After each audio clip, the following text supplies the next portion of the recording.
আধুনিক বিশ্বের সাথে তাল মিলিয়ে বাংলাদেশে রাইড পরিষেবা চালু হয়। আমরা স্বতঃস্ফূর্তভাবে এতে অংশগ্রহণ করি। উদ্দেশ্য আমাদের এই মাতৃভূমিকে একটি ভালো সেবা দান করা। উদ্দেশ্য এই পরিবহন সেক্টরে একটা সুশৃঙ্খল সেবার মাধ্যমে আমরা আমাদের পরিবার পরিজন নিয়ে সম্মানের সাথে জীবিকা অর্জন করা। সেই চিন্তা ভাবনা থেকে আমরা এই সার্ভিসের সাথে যুক্ত হই। শুরুর দিকে এই সার্ভিসের ভয়াবহতা কি তা যাতে বুঝতে না পারি, তার জন্য কোম্পানিগুলো বিভিন্ন ধরনের প্রণোদনা দিয়ে আমাদেরকে এই সার্ভিসের ভয়াবহতা বুঝতে দেয়নি। বিভিন্ন ধরনের প্রণোদনার মাধ্যমে আমাদেরকে উৎসাহিত করে আমাদের কারো কারো বিটে গটি বাটি বিক্রি করিয়ে গাড়ি কিনিয়েছে, ঠিক কিনা? আজকে আমরা যখন এর সাথে পরিপূর্ণভাবে মিশে গেলাম, তখনই দেখলাম তাদের আসল রূপ বের হয়ে আসছে। তারা আমাদের ভাড়া দিন দিন প্রতিযোগিতামূলকভাবে কমাচ্ছে।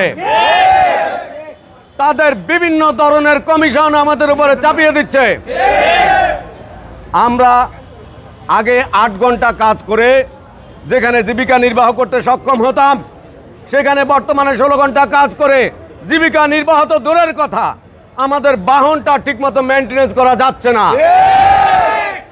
যার কারণে আমাদের এক্সিও, এলিয়ন, প্রিমিয়র মতো গাড়ি রাস্তায় ধাক্কাতে হচ্ছে।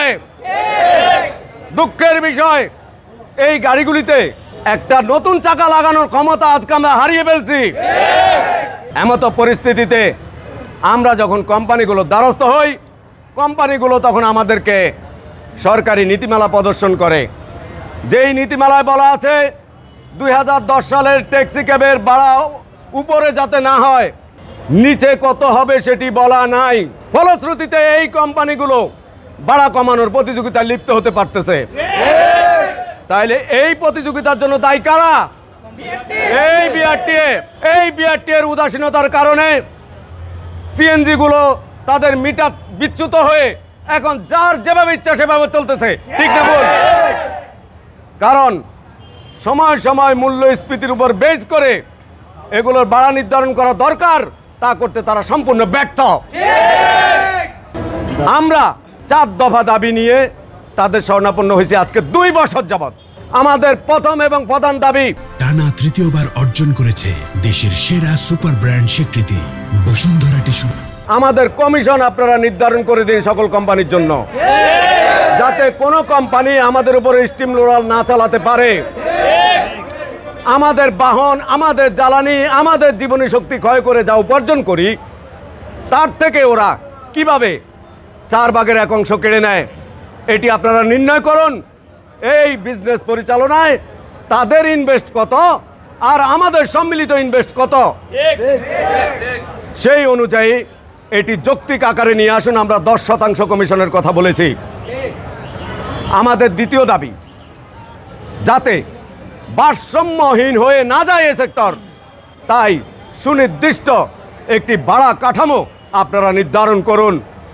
গাড়িগুলোর প্রকার বেদে, বাইক, কার, মাইক্রোবাস, অ্যাম্বুলেন্স, সেই অনুযায়ী আপনারা ভাড়া নির্ধারণ করুন, যাতে আমাদের বাইরে কেউ বলতে না পারে, স্যার আমার পোষায় না, আমারও 10 টাকা বাড়াই দিবেন, আমরা কি ভিক্ষুক? এরা আমাদেরকে বাধ্য করে। সঠিক কাঠামো এবং ন্যায্য ভাড়া যদি থাকে, কেন আমি একজনের কাছে 10 টাকা ছাড় নিতে হবে? আমাদেরকে ভিক্ষুকের খাতায় নাম লেখাচ্ছে এরাই। আমরা বলেছি, আমার যদি অন্যায় হয় সেটি প্রমাণ করে আমাকে যে শাস্তি দেবেন, আমি সেটি মাথা পেতে নেব।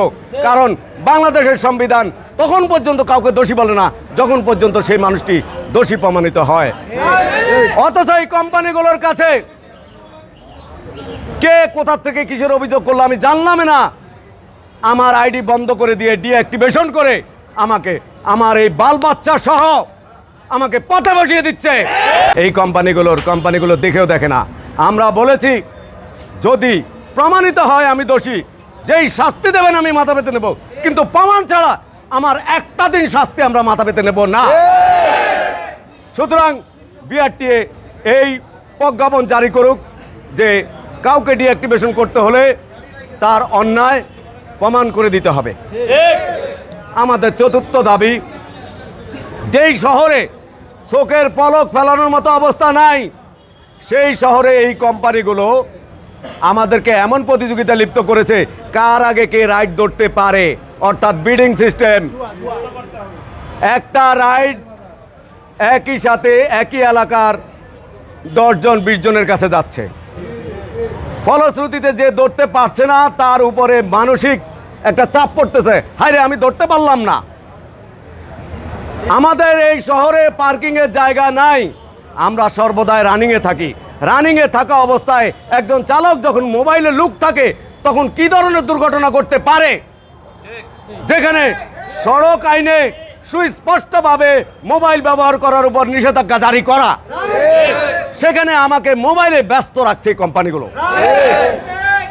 এবং দামাদামি করার বিষয় আছে। একটা দেশের সরকার থাকতে, একটা দেশের সংস্থা থাকতে কেন এমনটা হবে? সংস্থাই তো নির্ধারণ করবে কোন বাহনের ভাড়া কত হওয়া উচিত। কেন এই ধরনের প্রতিযোগিতা, কেন এই ধরনের বিডিং সিস্টেম? আমরা বিড করতেছি আর পথচারীর গায়ে নিয়ে লাগাচ্ছি, আরেক গাড়ির পিছনে মারা দিচ্ছি। এই দুর্ঘটনা তাই এই বিআরটিকে নিতে হবে। দীর্ঘ 2 বছর ধরে, যার মধ্যে 4 জন চেয়ারম্যান পরিবর্তন হয়েছে, কত জোড়া জুতা ক্ষয় হয়েছে সেটা জানা নাই।